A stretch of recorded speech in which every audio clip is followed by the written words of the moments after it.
بسم اللہ الرحمن الرحیم۔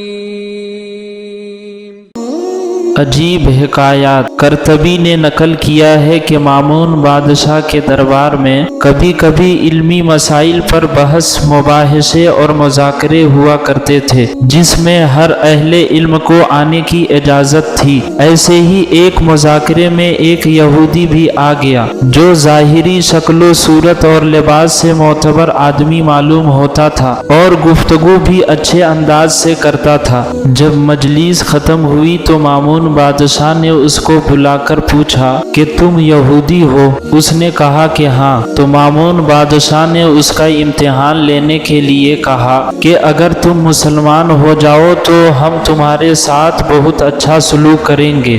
وہ یہودی کہنے لگا کہ میں تو اپنا اور اپنے ابا و اجداد کا دین نہیں چھوڑ سکتا۔ یہ بات کہہ کر وہ شخص چلا گیا۔ پھر ایک سال کے بعد یہ شخص مسلمان ہو کر آیا اور مجلس مذاکرہ میں فقہ اسلامی کے موضوع پر بہترین تقریر کی اور عمدہ تحقیقات پیش کیے۔ مجلس ختم ہونے کے بعد بادشاہ نے اسے کہا کہ تم وہی شخص ہو جو پچھلے سال آئے تھے؟ اس نے کہا کہ ہاں میں وہی شخص ہوں۔ بادشاہ نے پوچھا کہ اس وقت تم اسلام قبول کرنے سے انکار کر دیا تھا، پھر اب تمہارے مسلمان ہونے کا سبب کیا ہے؟ وہ کہنے لگا کہ جب میں تمہارے دربار سے واپس لوٹا تو میں نے موجودہ مذہب کی تحقیق کرنے کا ارادہ کر لیا اور میں ایک خطاط اور خوشنویس آدمی ہوں، کتابیں لکھ کر فروخت کرتا ہوں۔ میں نے امتحان کے لیے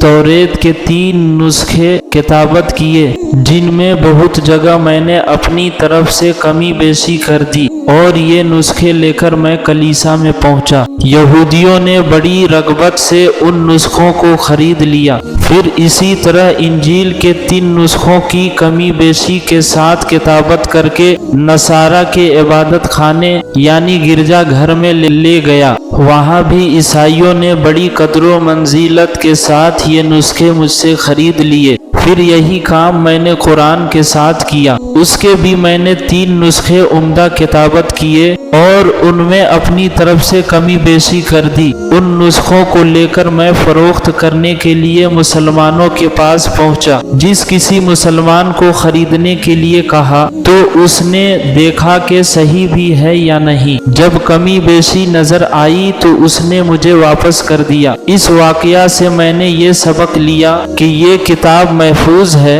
اور اللہ تعالی ہی اس کی حفاظت فرمانے والا ہے، اس لیے میں مسلمان ہو گیا۔ اور ایک اہم بات، روزانہ فجر کی نماز کے بعد ہمارے یہاں لوگوں کے نام سے دعا کیا جاتا ہے۔ اگر آپ بھی اپنے لیے دعا کرانا چاہتے ہیں تو 3 مرتبہ درود شریف پڑھ کر اپنا نام کومنٹ کر دیں۔ اللہ تعالیٰ سے دعا ہے کہ مولا ہم مسلمانوں میں جو بے روزگار ہیں انہیں روزگار عطا فرما، مولا جو بیمار ہیں انہیں صحت و تندرستی عطا فرما، اور دنیا جہان میں جہاں کہیں بھی مسلمانان اسلام پریشان حال ہیں مولا تو ان کی پریشانیوں کو دور فرما، مولا ہم سارے مسلمانوں کا خاتمہ ایمان پر فرما، آمین یا رب العالمین۔